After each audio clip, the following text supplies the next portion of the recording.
लेकिन क्या हो जब आपको 22 साल की खूबसूरत लड़की को दिखाया जाए और आपकी शादी 45 साल की महिला से करा दी जाए।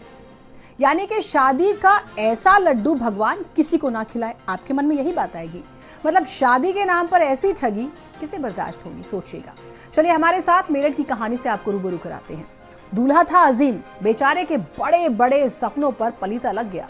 ऐसी ठगी हुई कि सारे सपने कहीं खो गए। अब पूरी कहानी भी आपको समझा देते हैं। बरसों से दूल्हा बनने को बेताब अजीम मियां के लिए उनकी भाभी की बेटी का रिश्ता आया।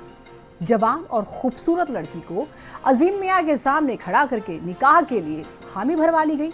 मगर अजीम के पैरों तले जमीन उस वक्त खिसक गई जब उनकी नजर निकाहनामे पर पड़ती है। निकाहनामे में उनके दुल्हन के तौर पर एक अधेड़ औरत का नाम लिखा हुआ था जिसकी उम्र 45 साल थी। अधेड़ दुल्हन कोई और नहीं, अजीम की भाभी की सगी बड़ी बहन है। पंचायत का भरोसा देकर अजीम के साथ अधेड़ दुल्हन विदा कर दी गई, लेकिन बाद में सबने साथ छोड़ दिया। अजीम इस शादी में रहने के लिए तैयार नहीं है और ना ही वो अधेड़ दुल्हन को अपनाना चाहता है। उधर दुल्हन ने अजीम को धमकियां देनी शुरू कर दी। आजकल डराने धमकाने का, मार डालने का ट्रेंड चल रहा है। ऐसा ही कुछ होता है। उस पर दबाव बनाया कि अगर उसे दुल्हन बनाकर नहीं रखा तो कानूनी शिकंजे में फंसाकर जेल भेज देगी, चक्की पिसवा देगी। अजीम मियां हर रोज थाने से लेकर जिले के एसएसपी तक की चौखट पर अपना माथा अड़ाए इंसाफ मांग रहे हैं। इस कहानी के कई पहलू हैं, लेकिन सबसे बड़ा जो महत्वपूर्ण पहलू है वो है धोखा। रिश्तों में किस तरह से धोखा हो रहा है। सर, मेरी शादी 31 तारीख को ईद वाले दिन कराई। भैया ने धोखे से करा दी। भैया और भावा जाए, मुझे तुम्हारी शादी करनी तो लड़की से करवानी थी, तो उसकी माँ से करा दी।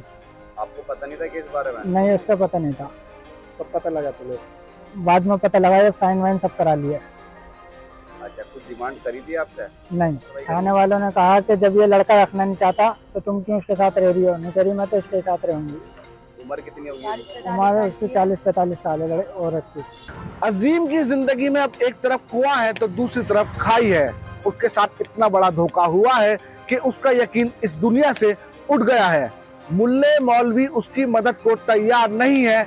ऐसे में उसकी निगाह सिर्फ और सिर्फ खाकी पर है, लेकिन खाकी क्या उसे इंसाफ दे पाएगी?